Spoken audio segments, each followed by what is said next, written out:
The espresso machine's hiss punctuated the evening like an angry cat, steam rising in wispy tendrils that disappeared into the dim lighting of Cafe Milano. I wiped my damp hands on the black apron tied too tightly around my waist. My fourth double shift this week, evident in the dark circles beneath my eyes that no amount of concealer could hide. My reflection in the polished chrome of the machine showed a woman I barely recognized anymore, hollow-cheeked, exhausted, invisible to the world except when someone needed their cup refilled. "Order up, Ellie." Marco, our perpetually irritated chef, slammed the bell with unnecessary force, making me flinch. I balanced the plates along my arms with practiced precision, the weight familiar after years of carrying other people's needs. The cafe smelled of garlic, butter, and the lingering cologne of businessmen who thought their tips were generous when they barely covered my bus fare home. Rain pattered against the windows, turning Chicago's October evening into a watercolor of streetlights and hurried shadows. That's when I first noticed him. He sat alone in the corner booth, the one reserved for special guests, though I hadn't seen Marco escort anyone there.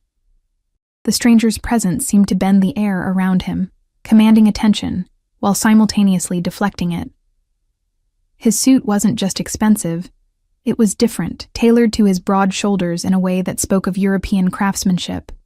Even from across the room, I could see his hands, strong, deliberate, adorned only with a single gold signet ring that caught the light when he turned the page of a leather-bound notebook. "Table 7's been waiting 15 minutes, hissed Diane, the senior waitress who never let me forget I was one mistake away from unemployment. "Stop daydreaming." I delivered the plates with apologies and forced smiles before approaching the corner booth, my heart inexplicably racing. As I drew closer, I caught his scent. Something woodsy and exclusive, nothing like the department store samples my ex used to douse himself with. "Good evening, sir. Welcome to Cafe Milano." My voice sounded steadier than I felt. "Can I get you something to drink while you look at the menu?" He looked up, and my practiced waitress smile froze. His eyes were amber-flecked, watchful like a predator's, surrounded by laughter lines that suggested warmth his expression didn't currently offer. Beneath perfectly groomed dark hair that showed the barest traces of silver at the temples, his face could have belonged on a Renaissance painting. All sharp angles and perfect proportions. "Barolo," he said, his accent subtle but unmistakably Italian, each syllable deliberate. "Your oldest vintage." I hesitated. "I'm sorry, sir. I'll have to check if we—" "Marco keeps it for special occasions." The stranger didn't smile, but something shifted in his expression. "Tell him it's for Alessio." The name rippled through the restaurant, though he'd spoken quietly. I noticed for the first time that Marco was watching our interaction with unusual intensity from the kitchen doorway. The normally loud dining room had subtly quieted, conversations continuing but with a new awareness, like prey animals sensing a wolf among them. I nodded and retreated, feeling his eyes follow me across the room. Marco intercepted me before I reached the bar, his face uncharacteristically pale. "Whatever he wants, Ellie, he gets. Understand? The best table, the best service." He gripped my arm with surprising strength. "And for God's sake, don't stare at him. Who is he?" I whispered. Marco's laugh held no humor. "Someone who could buy this entire block and turn it to dust on a whim. Just serve him and keep your head down." I returned with a wine that cost more than my monthly rent, pouring it with hands that trembled slightly despite my best efforts. When our fingers brushed as I handed him the glass, an electric jolt shot through me. His hand was warm, the skin unexpectedly smooth except for calluses I couldn't identify. "Thank you." His eyes lingered on my face, then dropped to my name tag, Eliana. The way he pronounced my full name, not the shortened version everyone used, sent a shiver down my spine. No one had called me Eliana since my grandmother passed away. "Just Ellie is fine," I said, immediately regretting the correction when his eyebrow arched slightly. "I prefer Eliana." There was no room for negotiation in his tone. "It suits you better." The rest of my shift passed in a strange haze of awareness. No matter what table I served, my attention remained tethered to the corner booth where Alessio sat, occasionally speaking in rapid Italian into a sleek black phone, his voice too low to catch actual words. Twice, men in dark suits entered, spoke briefly with him, and left without ordering. The second man slipped him a small envelope that disappeared inside his jacket. By 11, The restaurant had emptied, except for his table. Marco had already sent the kitchen staff home, but insisted I stay until our mysterious guest decided to leave. I wiped down tables and restocked silverware, hyper-aware of being watched, but not brave enough to meet his gaze directly. The bell over the door jangled harshly, breaking the silence. 3 men stumbled in, their loud voices and unsteady movements marking them as drunk before I even caught the sour smell of alcohol that accompanied them. "Kitchen's closed," I said automatically, moving toward them to block their path further into the restaurant. "We don't want food, sweetheart." The tallest one grinned, revealing a gold tooth. "Just a little conversation," I felt rather than saw Alessio shift in his seat. "I'm sorry, sir, but we're closing. You'll need to leave." I kept my voice professional despite the sudden dryness in my mouth. The second man, wearing a leather jacket with too many zippers, stepped closer. "Don't be like that. We just want to sit a while, right, boys?" Marco emerged from the kitchen, wiping his hands nervously on a towel. "Gentlemen, please. We're closed." "Shut up, old man," snapped Zipper Jacket, his eyes never leaving my face. "We're talking to the pretty lady here." I took an instinctive step backward, bumping into a table. The water glasses I'd just filled wobbled dangerously. "Leave." The single word cut through the tension, quiet but carrying the force of a gunshot. Alessio hadn't risen from his seat, hadn't raised his voice, but the command in that one word was unmistakable. For the first time, the drunk men seemed to notice him, their bloodshot eyes widening as they took in his presence. "Mind your own business, fancy suit," said Goldtooth, though with noticeably less confidence. In one fluid motion, Alessio stood, revealing his full height and the athletic build his tailored jacket had partially concealed. I won't repeat myself. I should have been relieved to have a defender. But something in his posture, the controlled violence of a cobra preparing to strike, frightened me more than the drunks. This wasn't a man used to being disobeyed. What happened next occurred so quickly I had trouble processing it. Goldtooth reached inside his jacket. A metallic glint caught the light. A gun. My body moved before my mind could catch up, years of protecting my younger siblings from our mother's violent boyfriends triggering an instinctive response. I lunged forward, shoving Alessio aside just as a deafening crack split the air. Fire erupted in my shoulder, a white-hot poker of pain that stole my breath and sent me stumbling backward. I heard more than felt the impact as my body hit the hardwood floor, the ceiling spinning above me as warm wetness spread across my chest. More gunshots followed, 3 in rapid succession, but they sounded distant, underwater. Shouting, the crash of furniture, running footsteps. Through it all, I remained strangely detached, watching red bloom across my white blouse with academic interest. Then Alessio's face appeared above me, his features transformed by a rage so pure it seemed to radiate heat. Gone was the controlled businessman, replaced by something ancient and terrifying. He barked orders in Italian, his hands, now stained with my blood, cradling my face with incongruous gentleness. "Eliana?" he said, my name a prayer and a curse simultaneously. "Why would you do that?" "Stupid, brave girl." I tried to answer, but could only cough, tasting copper. "Don't speak." His thumb brushed my cheekbone. "Help is coming. Stay with me." The last thing I registered before darkness claimed me was the press of his lips against my forehead and his whispered promise. "I will burn this city to the ground if you leave me now." I didn't understand why a stranger would care if I lived or died. I didn't understand the possessive fury in his voice. But as consciousness slipped away, I knew with absolute certainty that I'd made a terrible mistake. Not in taking that bullet, but in drawing the attention of a man who looked at me like I was already his. The chaos of sirens and shouting faded, replaced by the steady rhythm of Alessio's heartbeat against my cheek as he lifted me into his arms. My last conscious thought was that I'd never felt so fragile and so safe at the same time, a contradiction that would come to define my entire existence from this moment forward. I drifted through fragments of consciousness like scattered puzzle pieces. Bright lights, urgent voices, the antiseptic smell of hospital corridors. Pain ebbed and flowed, sometimes distant, sometimes so sharp it jolted me from the comfortable darkness. Through it all, one constant remained, the sensation of someone holding my hand, a warm anchor in a sea of confusion. When I finally opened my eyes fully, sunlight filtered through Venetian blinds, casting prison bar shadows across unfamiliar walls.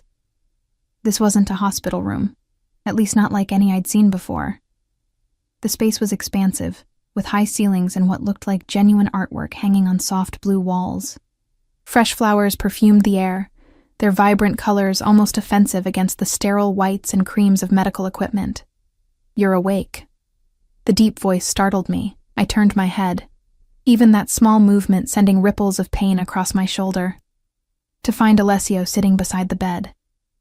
He'd exchanged his suit for dark jeans and a simple black button-down with rolled sleeves, revealing forearms corded with muscle and adorned with a single elegant watch. Despite the casual clothes, he radiated the same dangerous energy I remembered from the restaurant. "Where am I?" My voice emerged as a rasp, my throat desert dry. He reached for a glass of water on the bedside table, his movements precise and controlled as he held it to my lips. "My home. Private wing." I sipped gratefully, trying to process his words. "Private? Hospital wing? In your house?" A ghost of a smile touched his lips.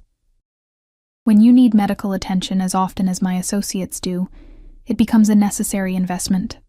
The water caught in my throat as memories flooded back. The gun, the searing pain, the sound of more shots after I fell. "The men who came in," I started, "are no longer a concern." His expression hardened, amber eyes turning to flint. "One is dead. The others will wish they were, once they're found." A chill swept through me despite the plush blankets covering my body. The casual way he spoke of violence should have terrified me. Instead, I found myself more disturbed by my lack of horror. "How long have I been here?" 3 days. His jaw tightened. "You lost a significant amount of blood. The bullet missed major arteries but damaged muscle tissue. The doctor says you were lucky." Lucky wasn't the word I would have chosen. I attempted to sit up, gasping as pain lanced through my left shoulder. Instantly, his hands were there, supporting me with surprising gentleness, arranging pillows behind my back. "You need to rest," he said, his face uncomfortably close to mine. "Recovery will take time. I need to call work," I said, suddenly panicked. "Marco will fire me if I don't—" Alessio's laugh cut me off, a sound both genuine and unsettling. "Marco will not fire you. The restaurant is closed indefinitely for renovations, which it desperately needed anyway." The casual way he spoke of my workplace closing sent another wave of anxiety through me. My job at Cafe Milano barely covered my bills, but it was all I had. "I can't afford to lose that job," I whispered, hating the weakness in my voice. "I have rent due next week and my sister's tuition payment. Your financial concerns are resolved." He said it simply, as though informing me it might rain later. "Your apartment has been paid through the year. Your sister's education is covered. Your mother's medical bills are settled." I stared at him, unable to process what he was saying. How did he even know about my family? About my mother's chronic health problems that had devoured my savings and driven me into debt? "Why would you do that?" My voice trembled between gratitude and suspicion. "You don't know me." Something dangerous flickered in his eyes. "You took a bullet meant for me, Eliana. In my world, that creates a debt that can never truly be repaid." "I didn't know what I was doing," I admitted. "It was instinct." "Precisely why it matters." He leaned forward, his gaze intensifying. "Anyone can perform calculated heroics when weighing potential rewards.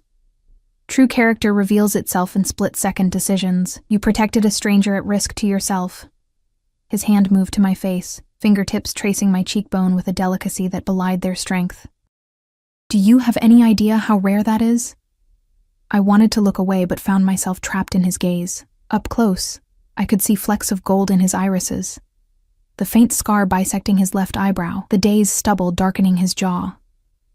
He was older than I'd initially thought, late 30s perhaps, with fine lines etched by experiences I couldn't begin to imagine. A discreet knock at the door broke the moment. Alessio straightened immediately, his expression closing like shutters. "Enter," he called, voice shifting to something harder. A man in a tailored suit stepped in, nodding respectfully to Alessio before his eyes flickered to me with undisguised curiosity. "Sorry to interrupt, boss. Matteo's here with the information you requested." "I'll be right out," Alessio replied, dismissing him with a slight gesture. The man retreated, closing the door silently behind him. "Boss?" I echoed, feeling suddenly small in the large bed. Alessio studied me for a long moment, calculation evident behind his steady gaze. "I think you've realized I'm not simply a restaurant patron, Eliana." "Who are you?" I asked, though I wasn't certain I wanted the answer. He stood, smoothing non-existent wrinkles from his shirt. "Rest now. We'll talk more when you're stronger." "No." The firmness in my voice surprised us both. "I'm lying in your home, apparently indebted to you for things I never asked for. I deserve to know who you are." For a heartbeat, anger flashed across his features, the instinctive reaction of a man unaccustomed to being challenged. Then, unexpectedly, he smiled, a genuine expression that transformed his face from intimidating to devastating. "Alessio Ricci," he said, inclining his head slightly as though we were being formally introduced at a cocktail party rather than in a sick room. "My family oversees certain business interests throughout the Midwest." The deliberate vagueness wasn't lost on me. "You're in the Mafia." His smile didn't falter, though it took on an edge. "Such an American term. We prefer famiglia." Family. A hysterical laugh bubbled up from my chest, sending fresh pain through my shoulder. "I took a bullet for a Mafia boss. This can't be happening. And yet, here we are." He checked his watch. "I must attend to some matters. Paolo will be outside your door if you need anything. Try to rest."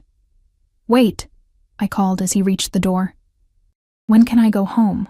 He paused, his back to me, shoulders tensing almost imperceptibly. "When it's safe." "Safe from what?" He turned, his expression unreadable. "The men who came to the restaurant weren't random drunks, Eliana. They were sent by someone who wants me dead. Someone who now knows your face." Cold dread settled in my stomach. "Because I helped you. Because you saved me." His voice softened. "And in doing so, you placed yourself in a game with rules you don't understand, and players who won't hesitate to use you against me. I never asked to be part of your world," I whispered. "Few do." His smile held no humor now, yet here you are, regardless. After he left, I sank back against the pillows, mind racing despite the medication dulling my senses. Outside my window lay a manicured garden surrounded by high stone walls. Beyond those walls was my life, modest and struggling, but mine. Somehow, I knew returning to it would be far from simple. Sleep claimed me eventually, dragging me into dreams where I ran through endless corridors, pursued by faceless men, while Alessio watched from the shadows, waiting to catch me when I fell. I woke to darkness, momentarily disoriented by the unfamiliar surroundings. A small lamp glowed softly on the bedside table, illuminating a tray with covered dishes. The smell of food made my stomach growl, reminding me I hadn't eaten a proper meal in days. As I reached for the tray, movement in the corner of the room startled me. Alessio sat in a leather armchair, reading glasses perched on his nose as he reviewed documents. He looked up at my movement, removing the glasses in one smooth motion. "You should eat," he said, nodding toward the tray. "The doctor says you need to regain your strength." "Have you been watching me sleep?" I asked, unsure whether to be disturbed or comforted by his presence. "Not continuously." He set his papers aside. "I have a business to run." "Right, your business." I couldn't keep the sarcasm from my voice as I uncovered a bowl of what appeared to be homemade soup, steam rising in fragrant tendrils. He observed me with that unnerving stillness. "You disapprove? Of organized crime?" "Generally, yes. Yet you saved the life of a man you suspected was dangerous." I sipped the soup, rich chicken broth with delicate pasta, buying time to consider my response. I didn't think about it. I saw someone in danger and reacted. "Exactly." He leaned forward. "Pure instinct, no calculation. It's what makes you exceptional." The intensity in his voice made me uncomfortable. I focused on my soup, avoiding his eyes. "I'm not exceptional. I'm a waitress with a mountain of debt. and a bullet hole in my shoulder. Not anymore. My spoon clattered against the bowl. What does that mean? He stood, moving to the foot of my bed with that predatory grace that seemed to be his default. It means your life as you knew it is over, Eliana. Whether you intended it or not, you've been drawn into my world. I don't want to be in your world, I protested. Few choices remain once you've saved a man like me. His hands gripped the footboard, knuckles whitening slightly. There are protocols, expectations. You're now under my protection, which means you're also under my authority. I'm not yours to command, I said, heart racing at the implied threat beneath his words. Something darkened in his expression. Everything in my territory is mine to command. I'm not a thing, I whispered, fear and indignation battling within me. He moved suddenly, circling the bed until he loomed over me, close enough that I could feel the heat radiating from his body. No, you're not a thing. You're infinitely more valuable and more dangerous. Without warning, he sat on the edge of the bed, the mattress dipping under his weight. His hand captured my chin, tilting my face up to meet his gaze. Do you know what happens to people who save the lives of men in my position, Eliana? I shook my head slightly, constrained by his grip. They become liabilities, potential weaknesses that enemies can exploit. His thumb traced my lower lip, the touch so light it might have been imaginary. The smart move would be to eliminate that liability. Fear constricted my throat. Are you going to kill me? The question hung between us, heavy with possibility. Then Alessio laughed, the sound warming the room despite its edge of danger. Kill you? No, little lioness. I'm going to keep you. His hand slid from my chin to cup my cheek, the gesture possessive yet oddly tender. Close to me, where I can ensure your safety, where no one can use you against me, where I can watch over what's mine. I'm not yours, I repeated, though the words sounded hollow, even to my ears. His smile was that of a predator, who knows its prey is already cornered. You became mine the moment you stepped between me and that bullet. The sooner you accept that reality, the easier your adjustment will be. And if I refuse to accept it, I challenged, recklessness born of fear making me brave. His expression softened, thumb brushing away a tear I hadn't realized had fallen. Then we have a problem, Eliana, because while I admire your spirit, I will not risk your safety, or mine, by allowing you to walk away. The gentle touch belied the steel in his words. I was trapped in a golden cage, held by a man whose tenderness was as terrifying as his cruelty might be. Get some rest, he murmured, rising from the bed. Tomorrow, when you're stronger, we'll discuss your new position. Position? I echoed. He paused at the door, silhouetted against the hallway light. Everyone in my household serves a purpose, Eliana. Even you. As the door closed behind him, I realized I had exchanged one form of servitude for another, from waitress to whatever Alessio Ricci decided I would become. The difference was that at Cafe Milano, I could quit. Something told me that walking away from Alessio wouldn't be nearly so simple. Morning arrived with a gentle knock and the entrance of a slender woman in a crisp uniform, carrying fresh towels and a garment bag. Good morning, Miss Eliana. I am Sofia, she said, her Italian accent more pronounced than Alessio's.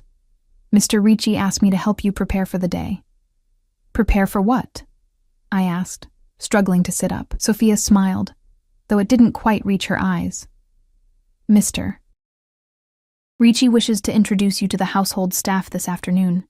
He thought you might appreciate assistance with bathing, given your injury. The thought of meeting staff, while looking like a hospital patient, made me grimace. I nodded gratefully, allowing Sofia to help me from the bed.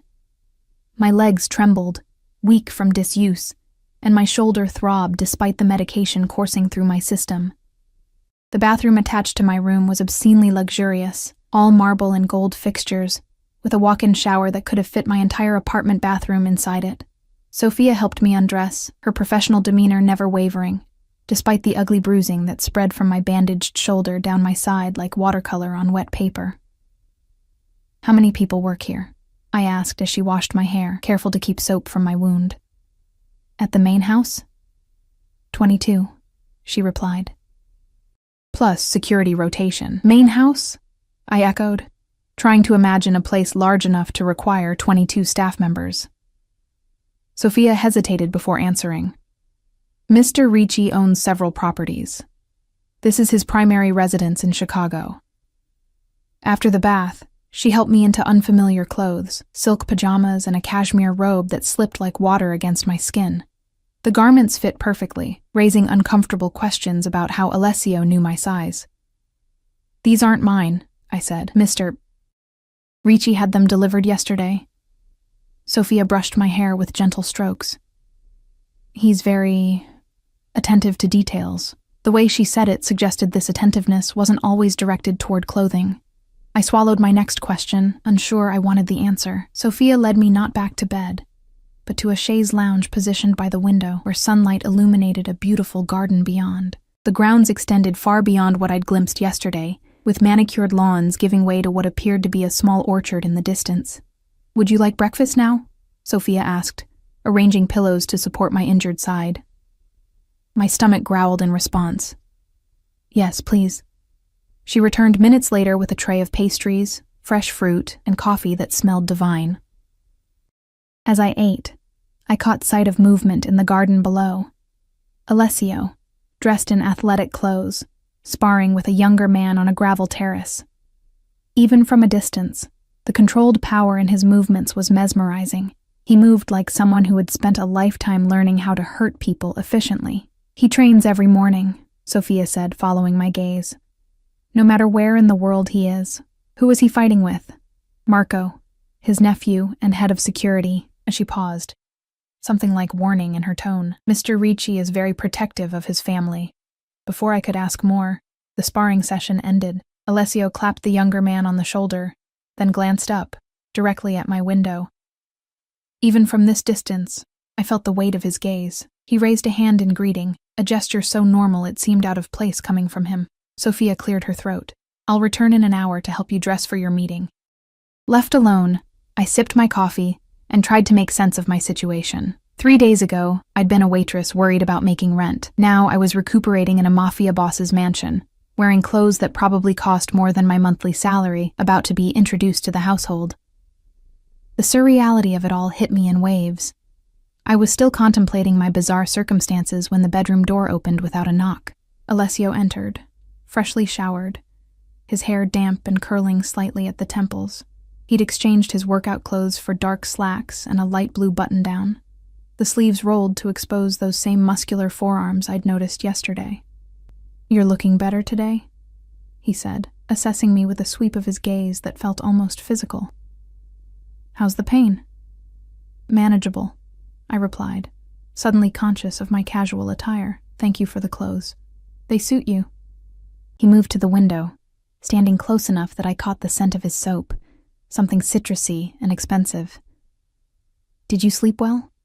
As well as can be expected. I set down my coffee cup, needing something to do with my hands. Sophia mentioned you want me to meet the staff? He nodded, still looking out at the garden. They need to know your position in this household. There was that word again, position. And what exactly is my position? He turned to face me, expression unreadable. That depends on you. I don't understand. My enemies believe you're significant to me. He stated this like an irrefutable fact. After what happened at the restaurant, your connection to me has been noted. Whether you like it or not, you're now perceived as valuable or dangerous, depending on who's looking. I swallowed hard. Because I saved your life. Because you saved my life without knowing who I was. His eyes darkened. If you had known, your actions could be interpreted as serving your own interests, but you didn't know. You acted purely to protect another human being, at great risk to yourself. He moved closer, his presence overwhelming in the confined space. Such selflessness is rare in my world. It makes you both precious and a target. I don't want to be either, I whispered. What you want ceased to matter the moment that bullet entered your shoulder. His voice remained gentle despite the harshness of his words. Now, we must deal with what is. And what is that exactly? I asked, unable to keep frustration from my voice. You have 3 options. He counted them off on his fingers. 1. You join my household in an official capacity, perhaps as my personal assistant. You would have protection, comfort, and my resources at your disposal. What would I have to do as your assistant? I couldn't keep suspicion from my tone. A ghost of a smile touched his lips. Nothing inappropriate, Eliana. I don't force women into my bed. Heat flooded my cheeks. I didn't mean— You did, he interrupted. And it's a fair concern. But I'm a businessman, not a monster. My assistant manages my schedule, handles correspondence, accompanies me to certain functions. It's a position of trust. And the second option? I asked, eager to change the subject. You leave. His expression hardened. With a new identity, in a new city, under my distant protection. You'd never return to Chicago or contact your family again. My heart stuttered. That's not an option. My sister needs me. My mother would be provided for, he finished.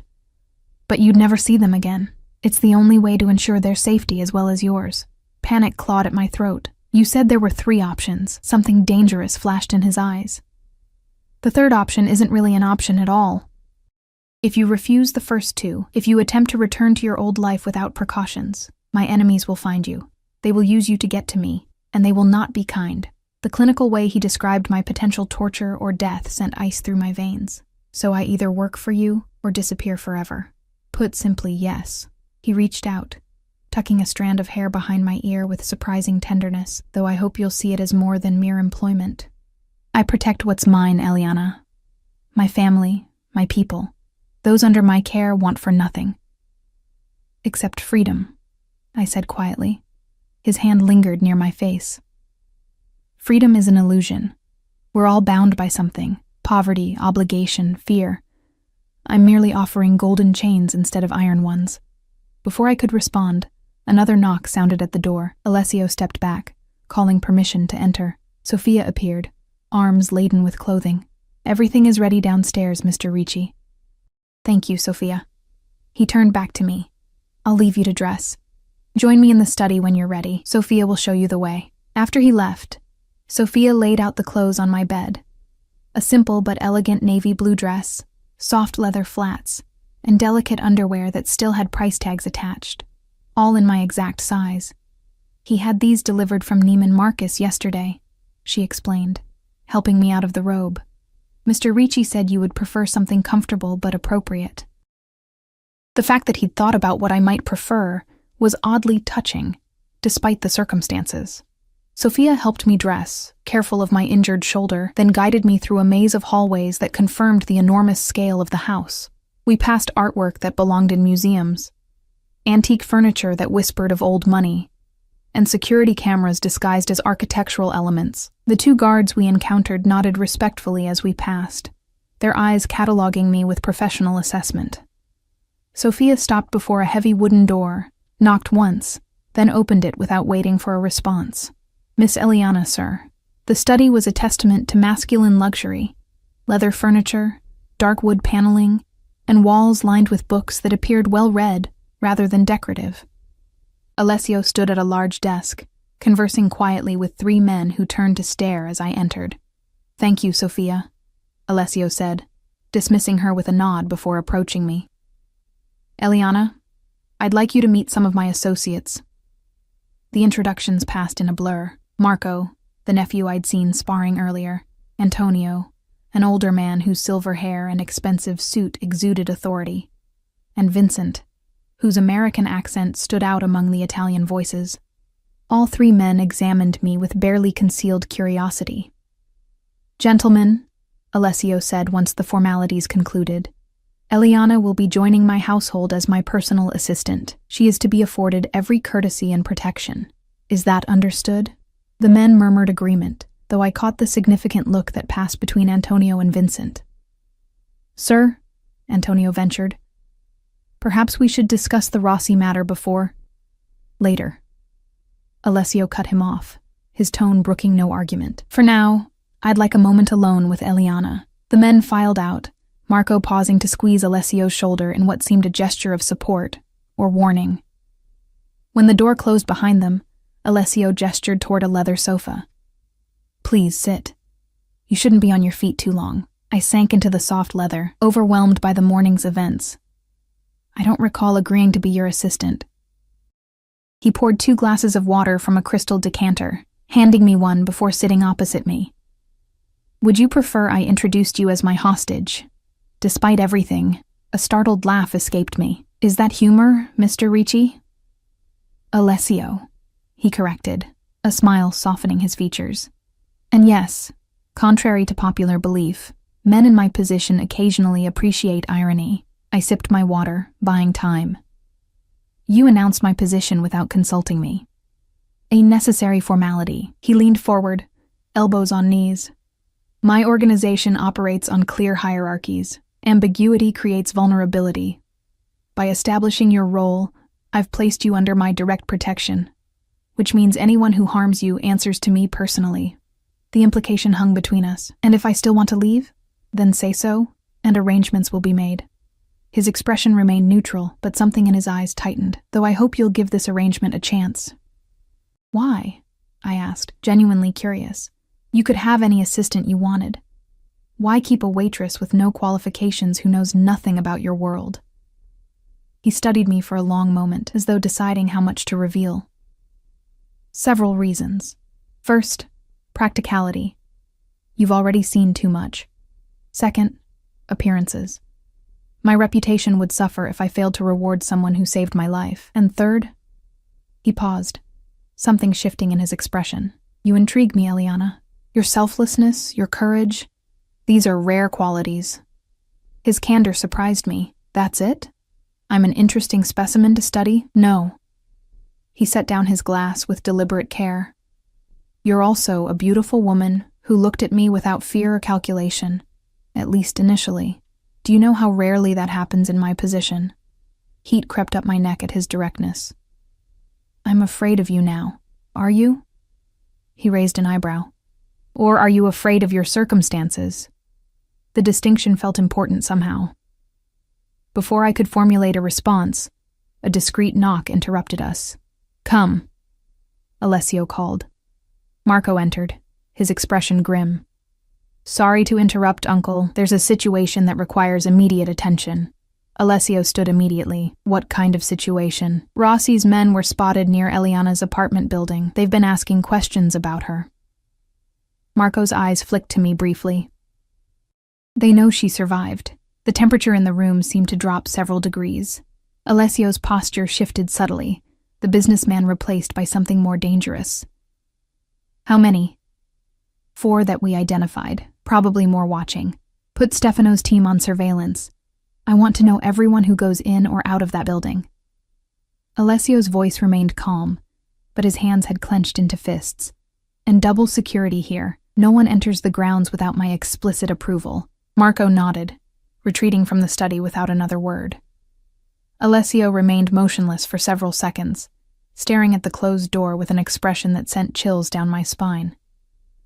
Who's Rossi? I asked, breaking the heavy silence. He turned slowly, his face a careful mask once more. Someone who wants what I have, and that includes me now? The thought made my stomach turn. That includes you. He crossed to a cabinet, withdrawing a leather folder. Which brings us back to your decision.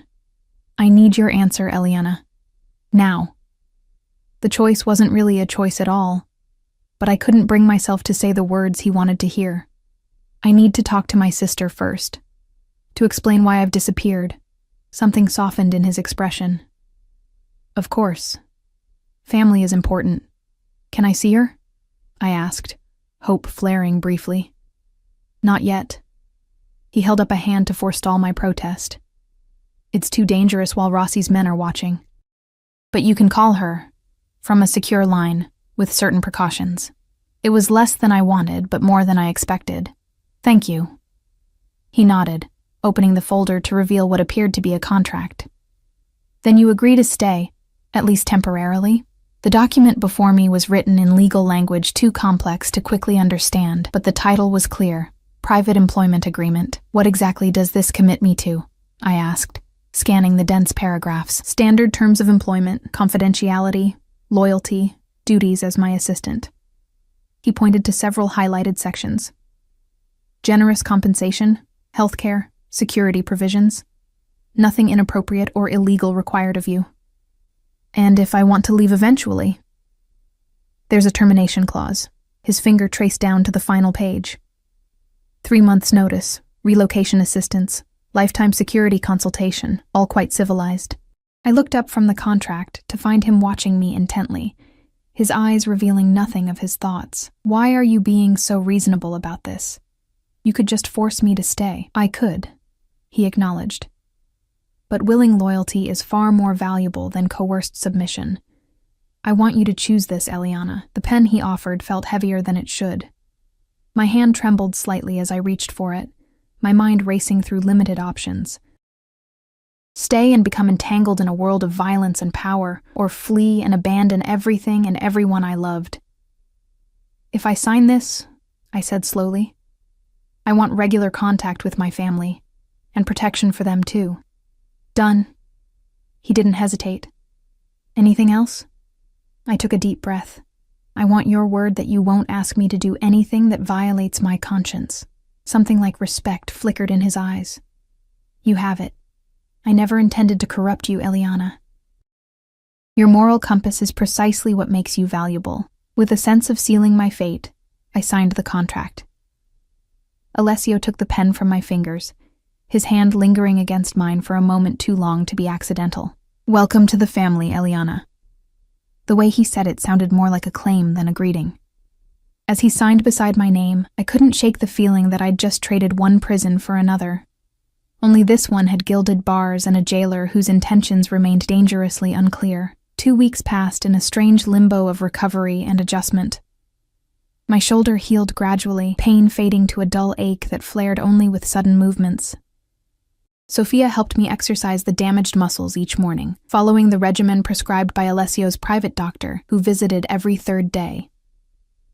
My new role as personal assistant remained largely theoretical while I recovered, though Alessio began including me in certain aspects of his legitimate business. I learned that beneath the criminal enterprise lay a vast network of legal companies, real estate holdings, import-export businesses, technology investments, and hospitality ventures that spanned several continents. Most of what I do is perfectly legal, he explained one afternoon as we reviewed property acquisitions in his study.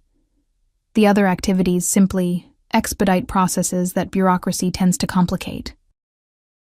I had carefully avoided asking direct questions about those other activities, maintaining a deliberate ignorance that Alessio seemed to respect. He never discussed violence in my presence, though I occasionally caught fragments of conversations that fell silent when I entered rooms. My promised phone call to my sister happened my 3rd day in the mansion, under Alessio's watchful eye. I fabricated a story about a job opportunity with a private client, technically true, if misleading, and promised to visit soon.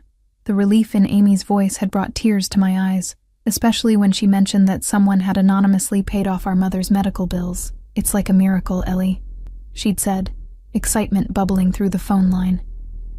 Mom can finally get that surgery she's been putting off.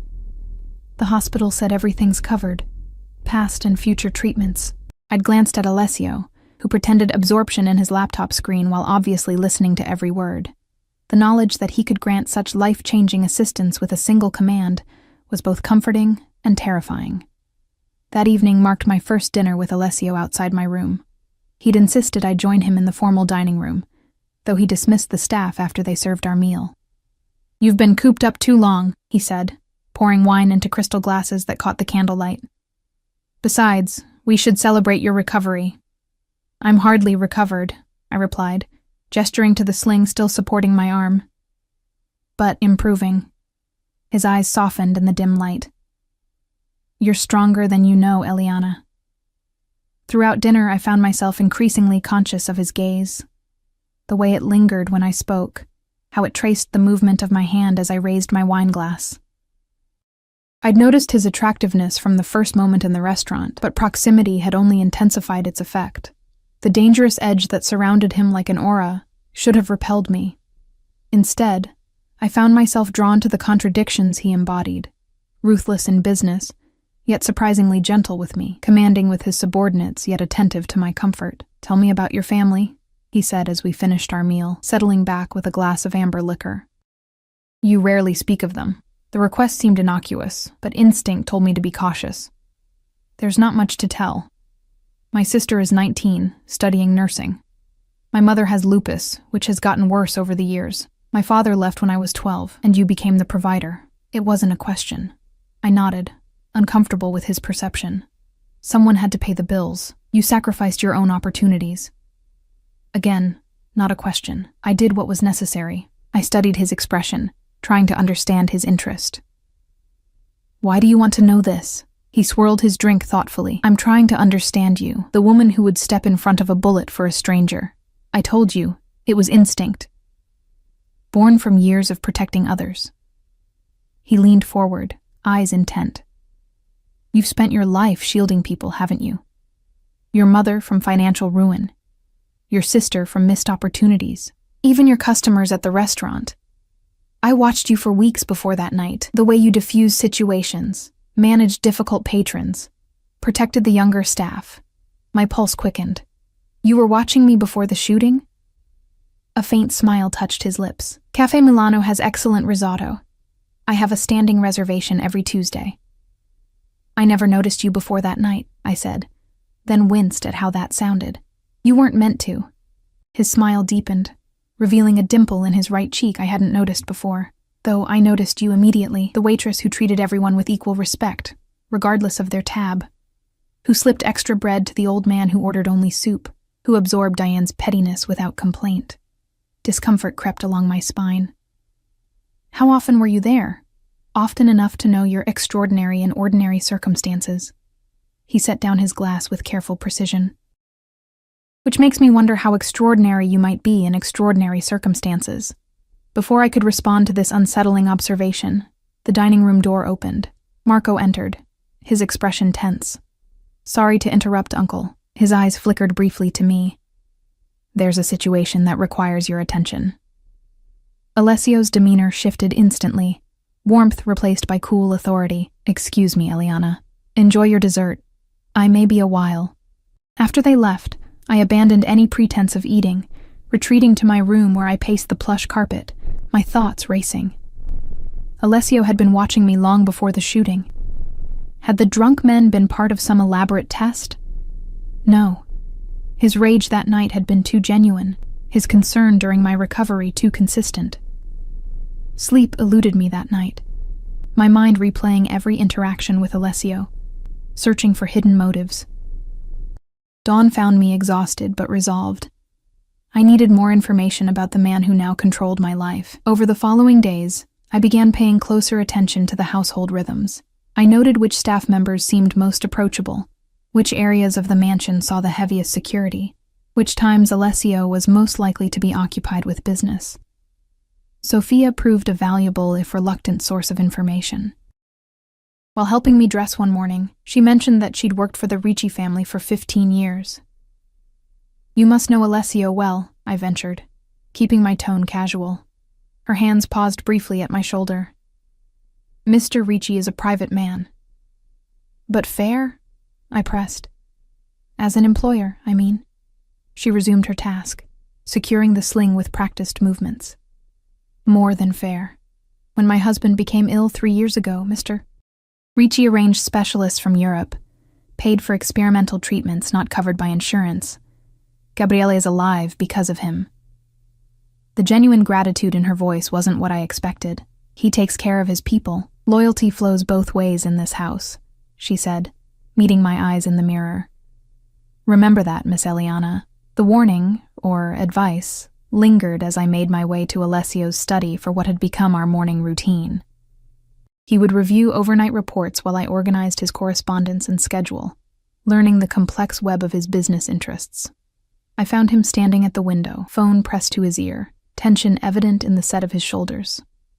He acknowledged my entrance with a slight nod, but continued his conversation in rapid Italian. Though I couldn't understand the words, the cold anger in his tone required no translation. When he finally ended the call, he remained silent for several moments, staring out at the garden. Is everything all right? I asked, setting my tablet on his desk. Rossi's men made another attempt to access your apartment yesterday. His voice was eerily calm. They were dissuaded by my security team. A chill ran through me. What does that mean? He turned, his expression carefully neutral. It means the situation is escalating. Rossi senses weakness. Because of me. The realization settled like lead in my stomach. Not because of you, he corrected sharply. Because of what you represent. Which is what exactly? He approached slowly, stopping close enough that I had to tilt my head to maintain eye contact. A change in pattern. For years, I've maintained certain boundaries. No attachments outside the family. No vulnerabilities that could be exploited. I'm not an attachment, I protested. I'm your employee. Something dangerous flickered in his eyes. We both know you're more than that, Eliana.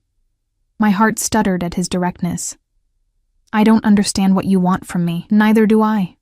The admission seemed to cost him something. Which is precisely the problem.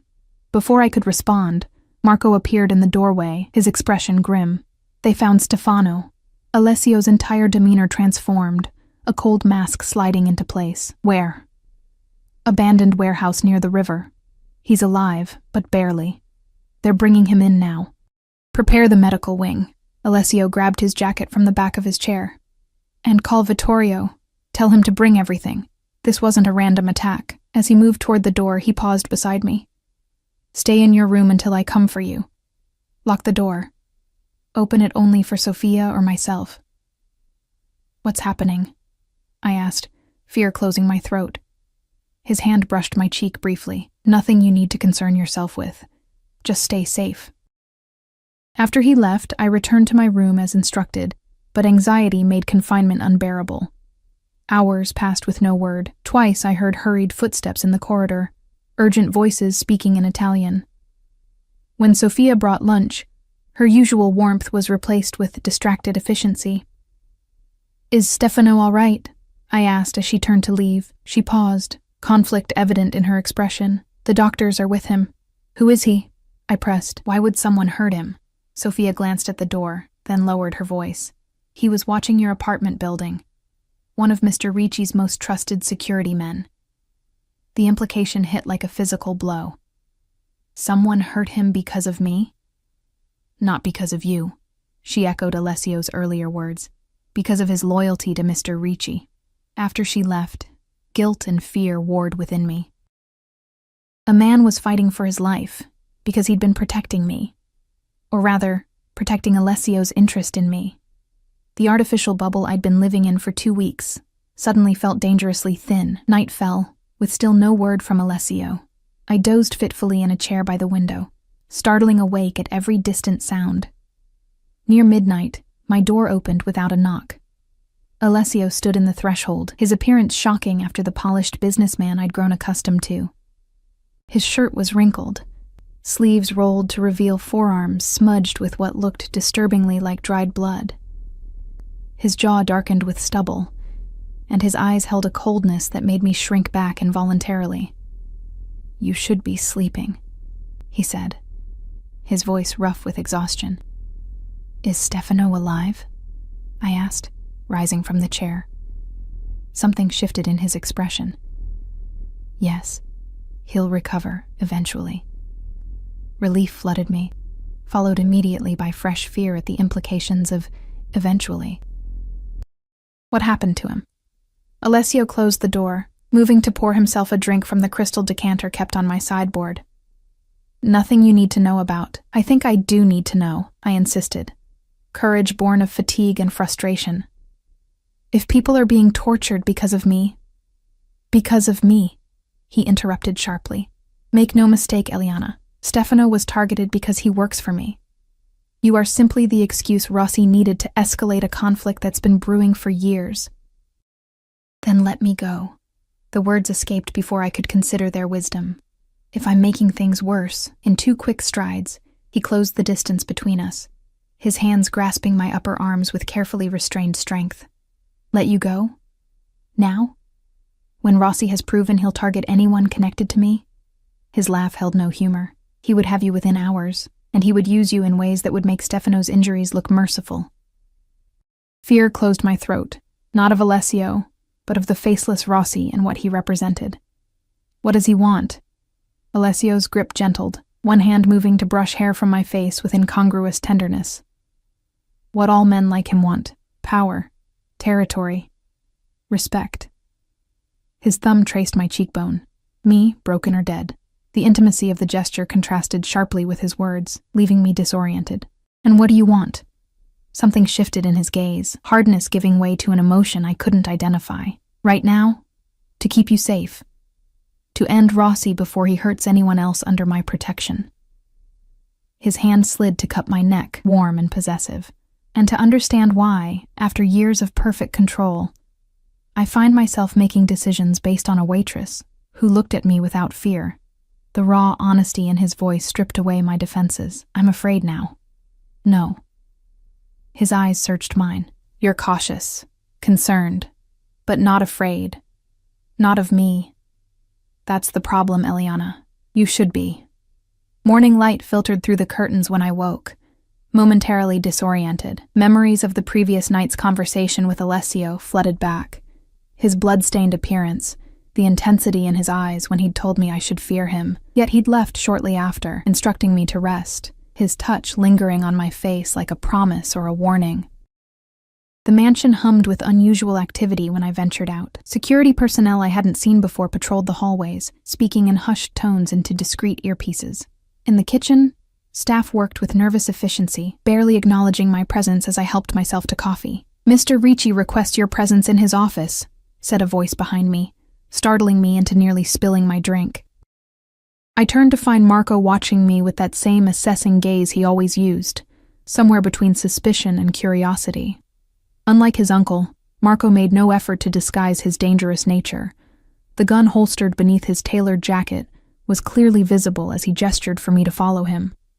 "Is everything all right?" I asked as we walked the long corridor toward Alessio's wing of the house. Marco's sideways glance revealed nothing. "My uncle will explain." Alessio's office differed from his study. Less comfortable, more functional. Maps covered one wall, computer screens another. When we entered, he was standing at a large table with several men I recognized from previous introductions, all bent over what appeared to be blueprints. He looked up, and I was struck by the transformation from last night. Gone was the disheveled, blood-stained man with haunted eyes. This Alessio wore an impeccably tailored suit, his hair perfectly styled, his expression controlled and commanding. Only the faint shadows beneath his eyes hinted at a sleepless night. "Eliana," he acknowledged, straightening. "Thank you for coming." The other men stepped back, exchanging glances I couldn't interpret. One by one, they filed out at Alessio's slight nod, until only Marco remained. "What's happening?" I asked, unable to contain my unease any longer. Alessio's expression softened fractionally. "Circumstances have changed. We need to move you to a more secure location temporarily." "Move me?" Panic fluttered in my chest. "Where? For how long?" "My estate in Lake Como," he replied, his tone suggesting this should reassure me. "It's remote, heavily secured, and unknown to most outside my immediate circle." "Italy?" I whispered, the reality of my situation crashing down like a physical weight. "I can't go to Italy." "My family will be protected," he cut in smoothly. "I've already arranged for your mother and sister to be relocated to a private medical facility in Arizona. They believe it's part of an expanded healthcare program through your mother's insurance." The casual way he spoke of manipulating my family's lives sent anger surging through me. "You had no right to make these decisions without consulting me." "I had every right," he countered, voice hardening. "Your contract gives me full authority over security measures affecting you and your family, and after what happened to Stefano, timing became critical." Marco shifted uncomfortably, drawing my attention. "What aren't you telling me?" Alessio and his nephew exchanged a look laden with unspoken communication. After a moment, Alessio nodded. "Rossi's men left a message with Stefano," Marco explained, his voice clinical. "Photos of your sister on campus, your mother outside her doctor's office. They know exactly who matters to you." The room tilted sickeningly. "They're going to hurt my family to get to me?" "To get to me," Alessio corrected, moving around the table to stand before me. "You are my perceived weakness. By threatening you and those you love, Rossi believes he can control me. Can he?" The question escaped before I could reconsider. Something dangerous flashed in Alessio's eyes.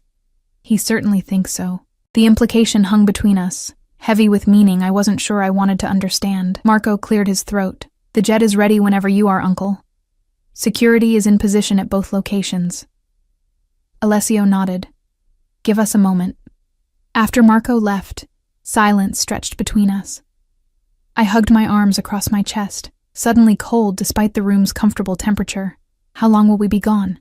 I finally asked, resignation coloring my voice. Until it's safe to return, he replied, which wasn't an answer at all. And when will that be? His expression hardened. When Rossi is no longer a threat. The clinical way he referenced eliminating another human being should have horrified me.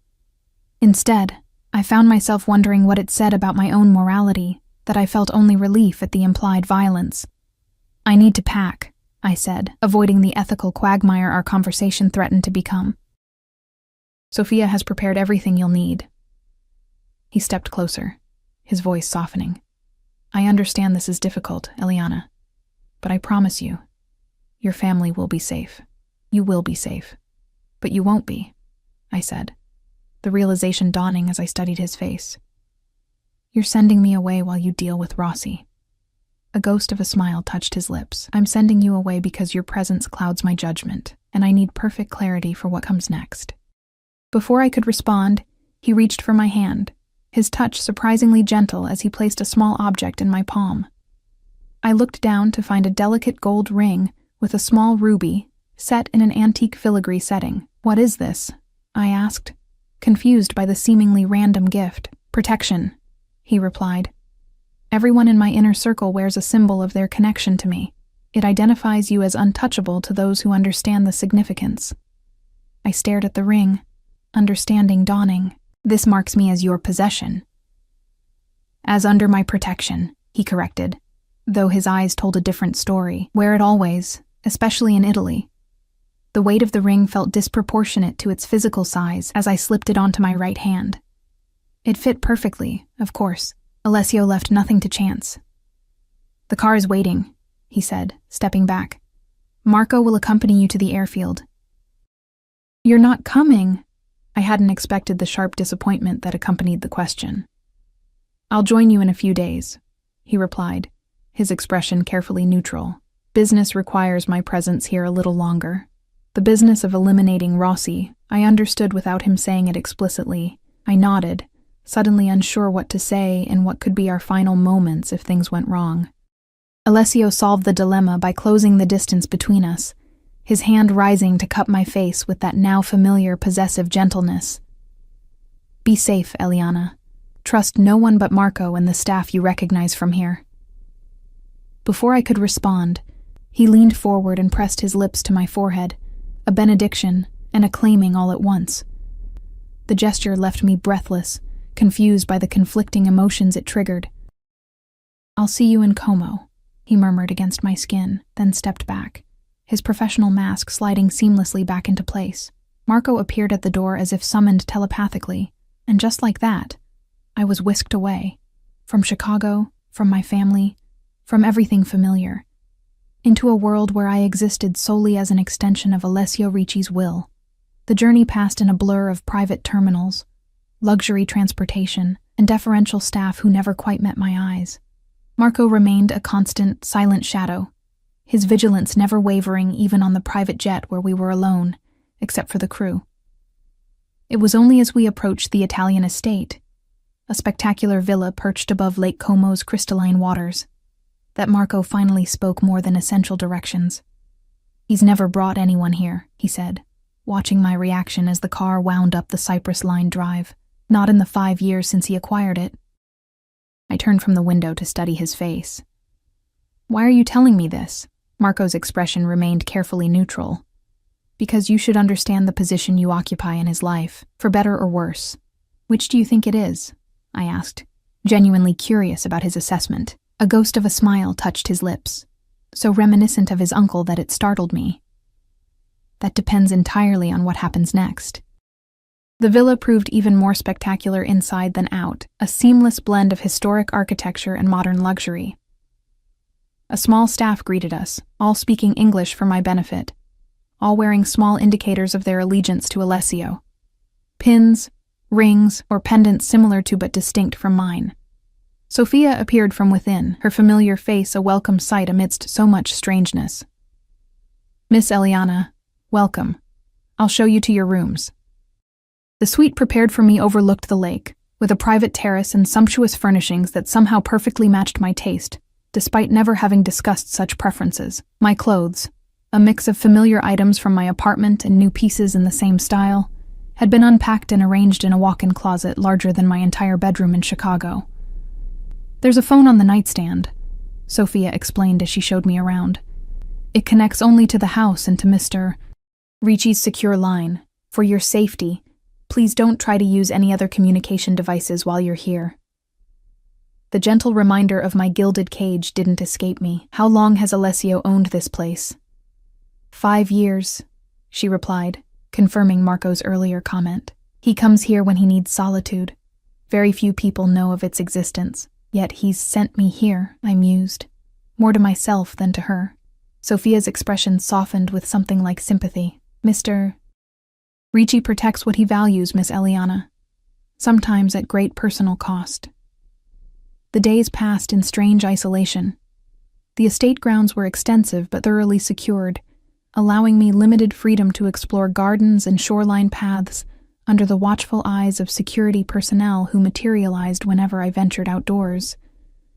Books, films, and art supplies appeared in my rooms, thoughtful distractions I recognized as Alessio's doing. Each evening, the phone would ring precisely at 8 o'clock. Alessio's voice, thousands of miles away, would inquire about my day, my comfort, my needs, everything except what I truly wanted to know. When would this exile end? On the 4th night, the pattern changed. No call came at 8. By 10, anxiety had me pacing the terrace, imagination conjuring increasingly terrible scenarios involving Rossi and Alessio's fate. Just after midnight, as I finally prepared for bed with resignation, a commotion outside drew me to the window. Headlights swept the driveway as several vehicles approached. Security personnel materialized from the darkness, positions alert but not alarmed, suggesting expected arrivals rather than threats. I slipped on a robe over my nightgown and ventured into the hallway, drawn by voices speaking rapid Italian downstairs. Sophia appeared from her quarters, hair disheveled from sleep. "Return to your room, Miss Eliana," she urged, her expression tense. "Please." "Is it Alessio?" I asked, already knowing the answer.